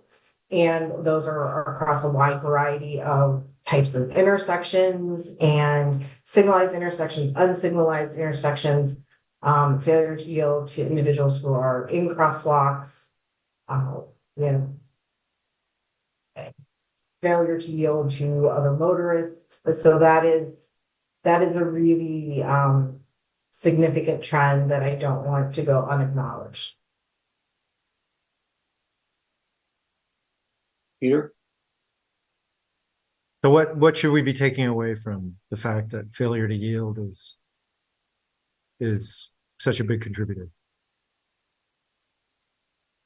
Well, I think there are several things that we can take away. The first and foremost is that this behavior type is happening across a wide variety of geometric conditions, intersection control conditions, and there is a behavioral component to that. And I think it's important to acknowledge that, because as engineers and planners and implementers of infrastructure, that behavioral component is not something that we are going to be able to address as readily. There are changes that can be made to the built environment to encourage that better behavior in that, encourage space separation, time separation. Those are both things that we can look at. But there are a lot of crashes in this data set that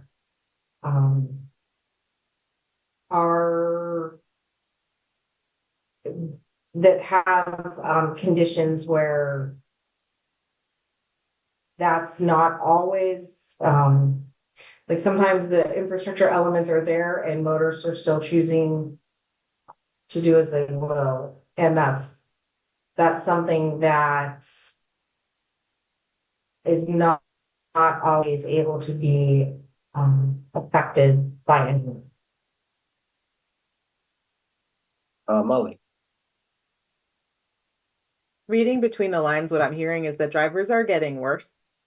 And that perhaps we need to reduce the places where they're allowed to be.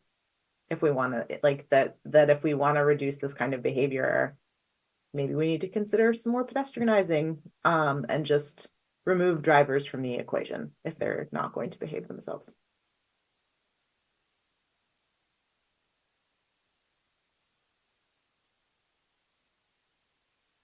Yeah. Other comments, other questions?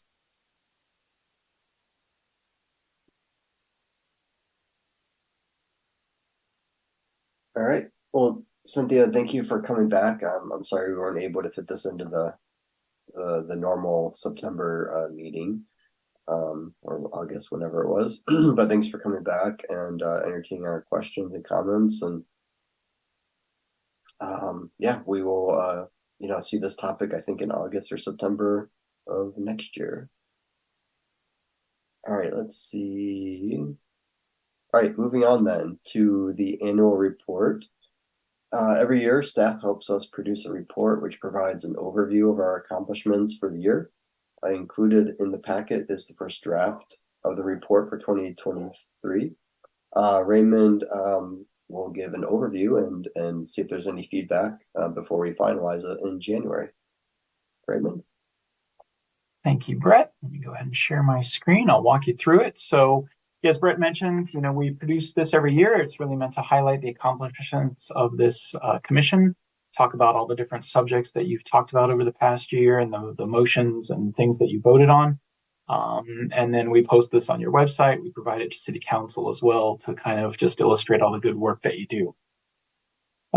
We are following the same template as last year. We didn't do any major overhaul to kind of the look and the feel of the document, but we're always welcome. We always welcome suggestions in that space.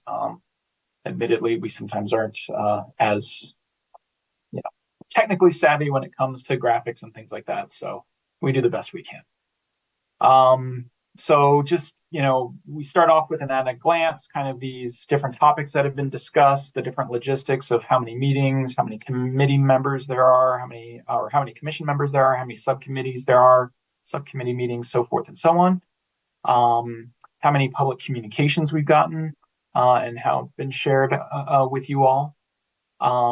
And then we talk about the makeup of the commission. I will say if people transition throughout the year, we still list them, even if they only served a partial year. So, some names that you may miss, or folks that used to be on the commission that you may miss are still here. And then even some of our newer members are on here as well. So we just want to, again, give acknowledgements to everybody who's served on the commission. As a reminder, we will have kind of an introductory passage from the chair. Brett Hadamaki will be here. Obviously, staff is always here to support and help in any way that you need, Brett, so feel free to reach out. Then we go through motions and actions. So, the idea is this doesn't include meeting agenda and minute approval since, that is pretty perfunctory. It happens every meeting. So really, it's just about any of the other actions that the commission took. And we kind of go through and list those out meeting by meeting. Only one meeting, you didn't have any formal actions, which was in April, but every other meeting you did. And you can kind of see a lot of the progress made on traffic calming and other things that were brought before the commission. Then we also move on to the different files that were presented to the commission. We just go through and list those out and provide the file ID. The file ID, even though this doesn't look like a very interesting number, what it allows you to do is go into the city's online portal, which is called Legistar, and you can type that file ID in, and then those files will pop right up. So that's, if you're ever trying to find a document saying, hey, when did we talk about sidewalk gap prioritization? You can just quickly go into the online portal and type in the file ID, and you should get to it right away. And so again, we just kind of go through all the different things that you all reviewed. As you can see, we have some placeholders for December. The report is not yet done because we want to reflect the workings of tonight into the report. So we'll bring back a final draft in January for you. Then we always like to include the ordinance just as a reminder about what the charge is and makeup is of the Transportation Commission. So that's included as well. And then we close the report with a thank you and then also a guest passage from a commissioner. And this is a moment I'd like to see if we have a volunteer. I think I teed this up in the last meeting or maybe even the meeting before, asking you all to maybe consider if one of you wants to be a guest author for the sort of closeout of the report. So that is the report in its current stage. Like I said, it's still draft. We'll bring back a more polished version next month, inclusive of everything that you see missing here. And one other thing I want to mention is tonight I would like to take a screen capture of us so that we can put that in the report as well. So in a moment or so, I will ask you all to turn your cameras on and smile for us, and then we'll just take a screen capture and we'll post that or paste that into the report. So while I let you all think about who is going to be the lucky person to provide a guest passage, I'll just see if there are any other suggestions, recommendations, thoughts, or anything else that you'd like to see in the report, or if we're headed in the right direction, and then we can take the picture and then see if somebody's willing to write the guest passage.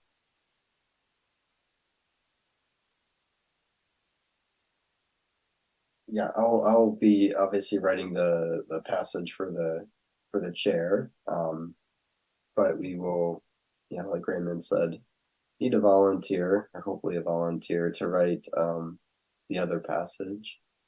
You can always look at past years. It's not too big of a deal, just a paragraph or so about thoughts and progress made on the previous year. If there's a volunteer, if not, do we have all of our? Oh, we do have one or two commissioners out tonight, right? But yeah, I think Pravina might be a little bit too. I mean, last month I think was our first meeting, so maybe not. Right. So I will open it up to volunteers. If not, Raymond, what do you usually do? Well, for what it's worth, I mean, we don't have to have that guest pass. That's true. It's really just it's an opportunity to give another commission member a voice in a different format. If folks aren't interested, it's not any sweat off our back to just kind of eliminate that part of the report. It's not hard. But we also don't want to, not offer the opportunity if somebody wants to. So we're ambivalent on the matter. It's really what the pleasure of the commission is. Okay. Well, if anyone wants to volunteer now or anytime, just send an email, or probably anytime before the January meeting, just let us know. Did you want to do? Yeah, let's go ahead and take the picture if we can while I'm thinking about it. So in just a moment or so, I'm going to do a countdown to 3 or countdown to 1 from 3. And if you all could smile, and that would be greatly appreciated. So let's see, make sure I have the right buttons lined up and looking at the camera. All right, 3, 2, 1, cheese. All right, let's see if that went. No, it did not. I captured the wrong screen. Why we test things? Because I was in the document that I was going to paste it. So, right, that's what happens when you do these things. All right, let's try that again. 3, 2, 1, cheese. All right. Look at that. There's a good looking group. Thank you all. That's perfect. All right, good. All right. So, good to move on from that now, Raymond? Okay. Yes, thank you. All right. Up next, staff report and updates. Raymond, so we've received a staff report providing project updates. Raymond, if you want to review that and answer any questions that we might have.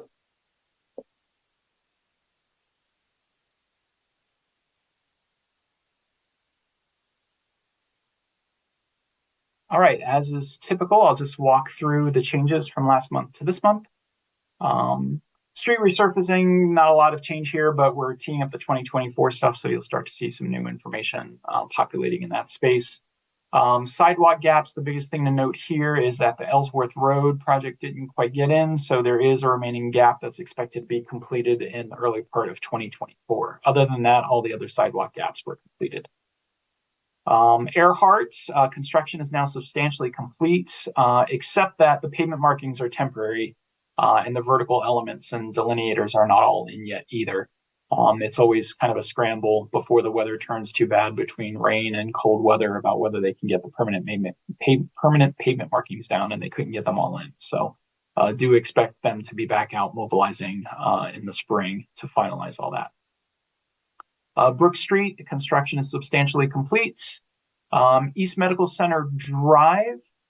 Nick, do you want me to turn this one over to you? Yeah, sure.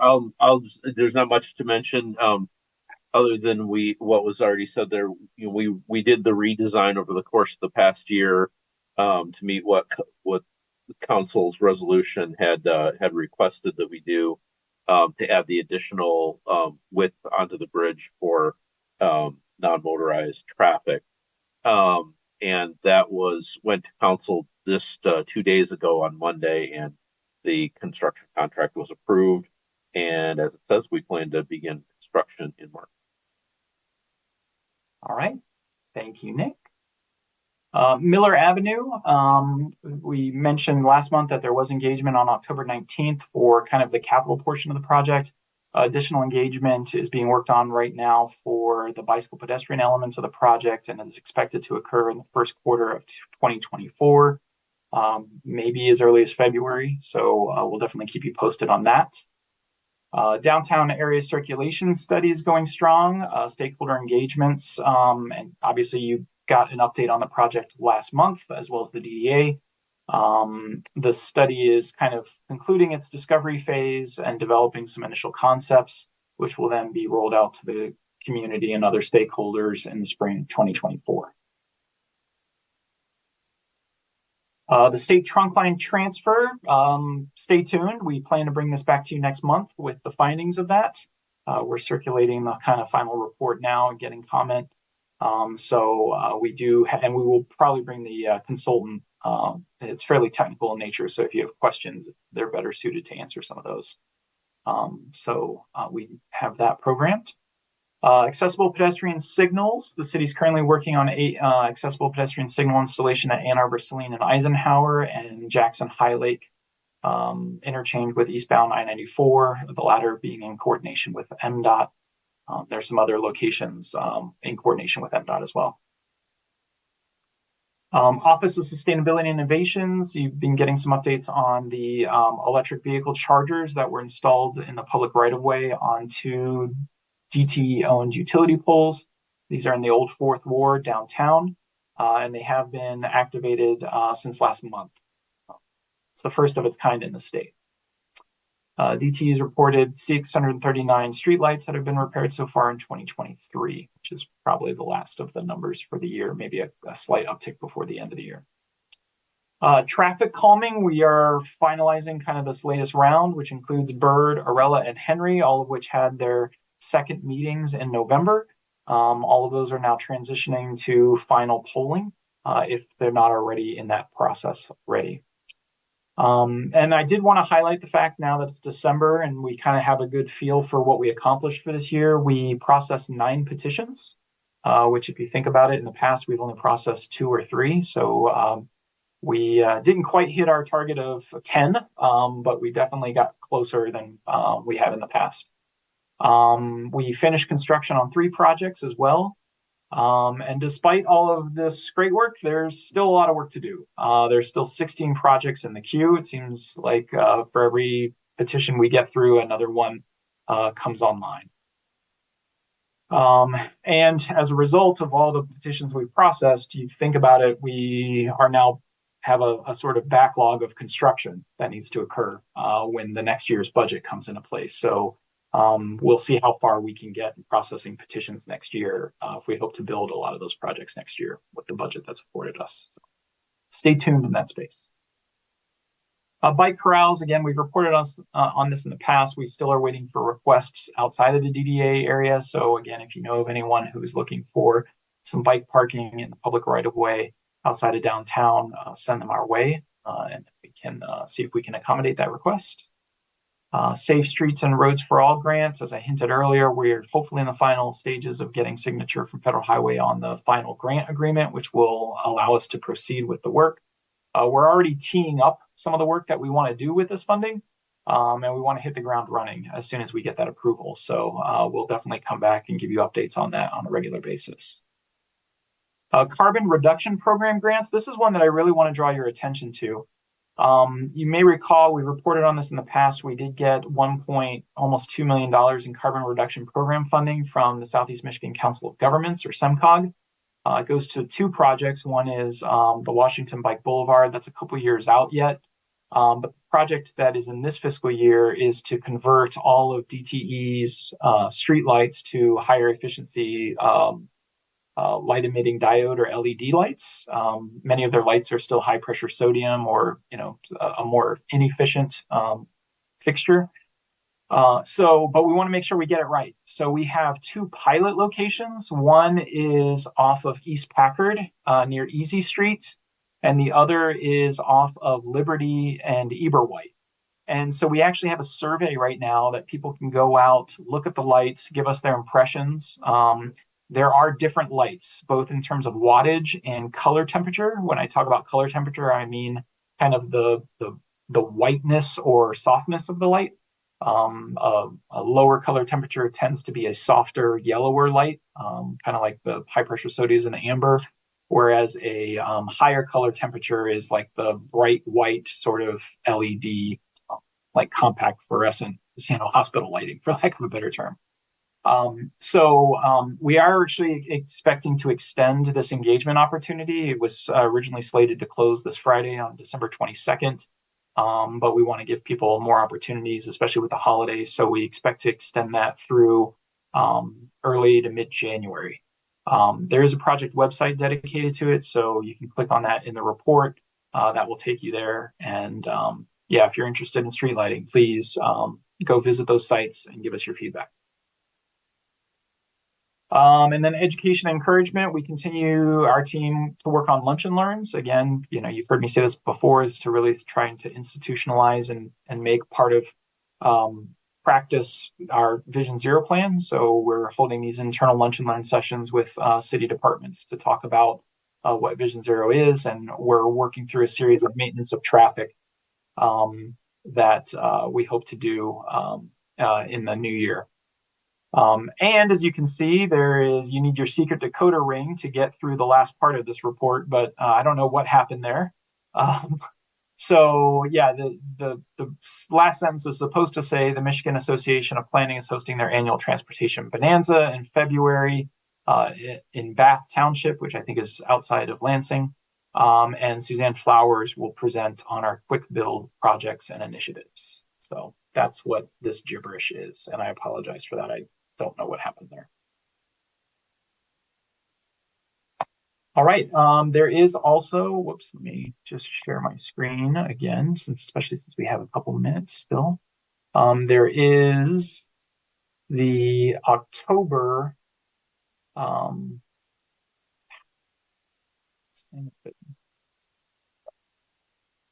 the crash report provided by the police department. You have the pedestrian crashes on the first page, and then the bicycle crashes on the second page, noting that there was a serious level crash at Jackson and Burwood. As a reminder, A indicates a serious injury crash. So did want to draw your attention to that. I think the other report for November just dropped on Monday, so I didn't grab that over into this packet, but I will for the November or for the January packet. All right, and with that, I am done, and I'm happy to answer any questions you might have.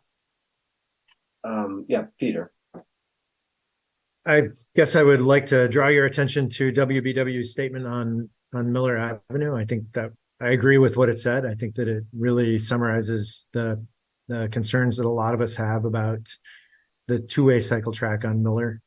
If you guys aren't aware of it, I urge you to check it out. But the heart of it, they're worried about, I guess we could describe it as contraflow traffic. So we'd have bicycles going against the flow of traffic on that side of vehicle traffic on that side of the road. They also brought up the point of high-speed downhill bikes and low-speed wobbly uphill bikes being a potential for bike-to-bike crashes. So those are two very good points that I think we need to take into consideration and perhaps consider something different for Miller. Yeah, I assume this project will be coming to the commission at some point this next year after you guys go through the public engagement sessions, and hopefully we'll bring it to us. And yeah. Yeah, and I can forward along the letter that Pete is referring to. Happy to do that if you haven't seen it yet. Okay. One other question on the project update sheet. The seeking public opinion on the lighting at the two pilot locations. I guess is there not like a safety standard for road lighting and crosswalk lighting in terms of color temperature and intensity and that kind of thing? I mean, is there something where, I would assume we're not going to be like listening to people being like, oh, I think it's a lot more calm if there isn't any lighting at all. It gets in my eyes, I mean, right? Like, I assume that safety will override personal preference on this, or? Well, I think there are two separate issues. I think the first is when we are looking to establish, especially positive contrast lighting. I think you've heard us use that term before about at crosswalks. This standard of lighting is not really speaking to that. We will still probably have a brighter light for that positive contrast lighting. This is really talking about, and just to give you a sense of scale, we're talking about roughly 5,000 DTE owned and operated high pressure sodium lights. So these are the lights in your neighborhood. These are the lights along arterials. These are lights all across the city. A small portion of those are LED, or I'm sorry, a small portion of those are crosswalk lighting. And like I said, we'll gravitate towards something that we feel achieves that safety outcome. So what it is we're trying to, we get a lot of input on a lot of topics. So, some folks like brighter lights, some people like dimmer lights, dark skies, compliance, things like that. And so that's why we are testing. It's ultimately 4 different styles of lights. There are 2 different wattages at 2 different color temperatures. And so what we're trying to do is just kind of see if there are strong preferences in that space. So then that way it'll help inform the decision. Got it. Thank you. That really clears it up. I wasn't sure if this was for crosswalks and intersections and things. Okay. Very good. Other questions or comments? All right. Liaison reports. Any commissioners who specifically serve as a liaison to another body or organization, if you would like to provide a brief report or update now at this time. Yes, one. Sure, thanks. The Planning Commission recommended for a revision to the Unified Development Code last night. It's going to City Council, but it is to update the standards for reviewing a site plan from the 2010 ITE, it's like the Institute of Transportation Engineer standards for traffic impact study, to the 2023 ITE standards for multimodal transportation impact analysis. So what that effectively does is, instead of so it used to be that if a development creates 50 trips at peak demand time, you're required to do a traffic impact study, but it was mostly more about cars. What this does is it requires developers to run a transportation impact analysis that looks at sidewalk gaps, ADA access to bus stops, just kind of those kinds of, again, it's updating everything to the 2023 transportation impact analysis standard. So it was kind of practice that our planners were asking developers to do this anyways, but I just wanted to make you aware that we are in the process of updating our Unified Development Code to come up to that latest, more, I guess, accepted standard of looking at kind of the holistic impacts of development on transportation, on multimodal transportation, as opposed to just the traffic impact analysis. So just wanted to give you a heads up that we are trying to align our development code to look at kind of that multimodal transportation analysis. And that is going to probably council, I don't know, 2-3 months. I know the planning staff is like super understaffed right now. So anyways, just wanted to give you all a heads up. It seems like this ITE 2023 standard gets updated like when there are big mode shifts in the way transportation engineers think about impacts to systems. So maybe we won't see another impact for like another 10 years. But anyways, just wanted to give you guys a heads up on that. Thanks. That's good news. Thank you. Yeah. And then one other thing, we did approve the site plan for 333 East Williams. That's Core Spaces. That's the one just directly south of Library Lane. I think it's 16 stories. By right, only 4 parking spaces. They are going to rely on mostly the Library Lane parking deck. It is going to take away the temporary or like short-term parking spaces. Think when you're at the public library, just to the north of it, that kind of like lateral street that connects 5th and Division. I think about 4 or 5 of those spaces are going to go away, but the overall construction period's slated for Q2 next year until mid 2026. We do think this project's moving forward, but a development that's going to bring, I think, yeah, something like 600 beds or something. I think 200 units, 650 beds, something along those lines, with 4 parking spots. So, anyways, just wanted to give you all a heads up that that's coming down the pike. That needs to, and where that stands right now is that the development agreement is going to city council for approval. So it's not like done yet, but also in the so anyways, the parking spaces just to the north of that site, the credit union, is going to be impacted. So will there be any impact on the William Street Bikeway? Will there be a curb cut or loading, yeah, unloading? yeah, actually, great question. We talked about that last night. They're actually removing one of the curb cuts, and we did talk about the bollard systems to prevent cars. We were specifically talking about like Amazon delivery vehicles or like Grubhub, and we were worried that they're going to like park in that bike lane because that's what people, do for 2-3 minutes or something like that. But what is going to happen is that it's still going to be protected, but the removal of one curb cut essentially of existing conditions. But good question. We did talk about that last night. So, but anyways, I'm happy to answer any questions about that. But those two are the things that we went over last night. Thanks. Anything to report on TC1? Is the Plymouth Road corridor TC1 now? Or is that went through first reading. That's probably Dharma's world, but it went through first reading this Monday. I believe there were 8 properties that got moved to be on it. I had recused myself from that because actually one of the properties that was petitioned is 2350 Green Road, which Oxford, my employer, owns.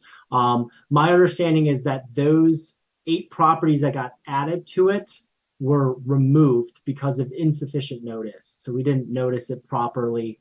But aside from those 8, the remainder of it passed first reading. So it's not quite there yet, but it'll come back for second reading at the next council meeting. So other than that, yep, good question. Thanks. Thank you. Any other liaison reports?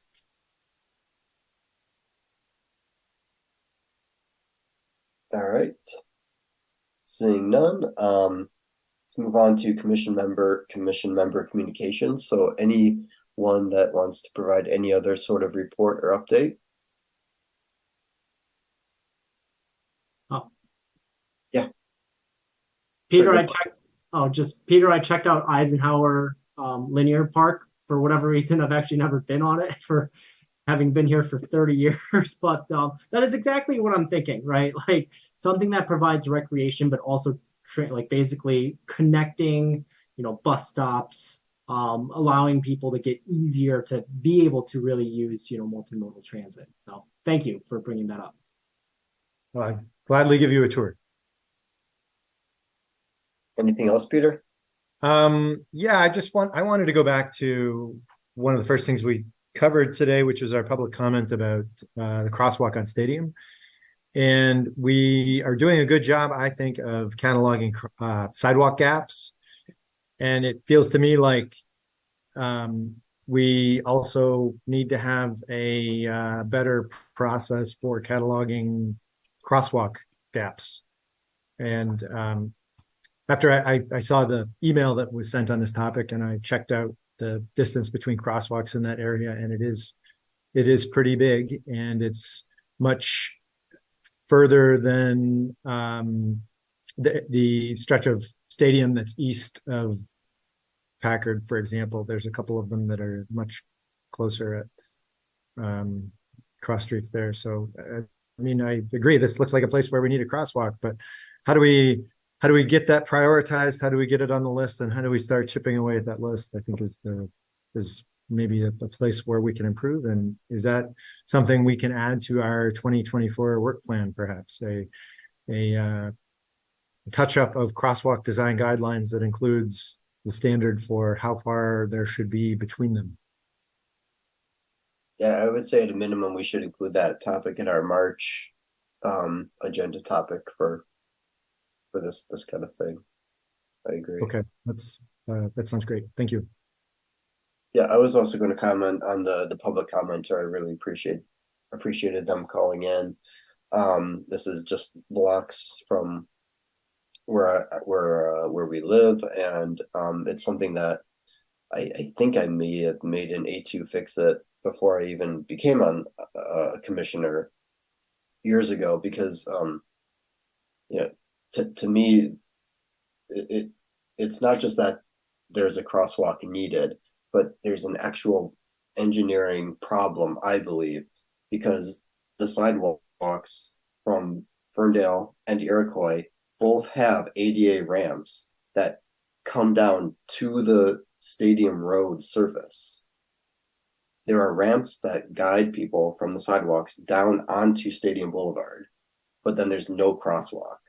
So I really think that's a problem, for vision impaired people or anyone that's walking, and here's a ramp right down onto Stadium Boulevard, inviting you right onto the road, but then there's no crosswalk. So I've always thought that was a problem. It seemed like maybe, at one point we thought we would install one, so let's get the ramps in place, but then the crosswalk was never installed. So I do see that as a problem. It's been that way for years. Yeah, I appreciate the commenter calling in, and like Peter said, it is true that on the east side of Packard, there are at least one or two RRFBs. The road, I think, is maybe a little bit narrower to cross, but it's a similar configuration to this area of interest. And so it seems like if we could have RRFBs and crosswalks on the east side of Packard, then we should be able to maybe do it in this location between Industrial and Packard as well. Anyway, I just wanted to comment and in response, and thank you for the commenter, and just give my support to what was said as well. All right, anyone else? Okay, call for agenda items. We already reviewed the existing work plan for the year, but if there are any other agenda item topics that people have for meetings in the near future, let us know now, or of course, always feel free to email any of us at any time. We will work to get them on the agenda. So let's see. Oh, Raymond, you had some things you wanted to mention for upcoming topics. Well, you're right. We did talk about them in the work plan. I'll run through them very quickly. Chair and vice chair elections, the annual report, policy agenda input, traffic calming for Bird, maybe safe streets for all, probably trunk line transfer. Those are the things we're looking at. So it looks like it's a pretty full agenda already. All right. Thank you. All right. So the next meeting will be held on Wednesday, January 17th, 2024 at 7 p.m. It will be a virtual meeting like this one. So if there are no objections, we'll adjourn our December 20th, 2023 meeting. Seeing no objections, this meeting is adjourned. Thank you. Thank you all, and Happy New Year. Happy holidays, everybody.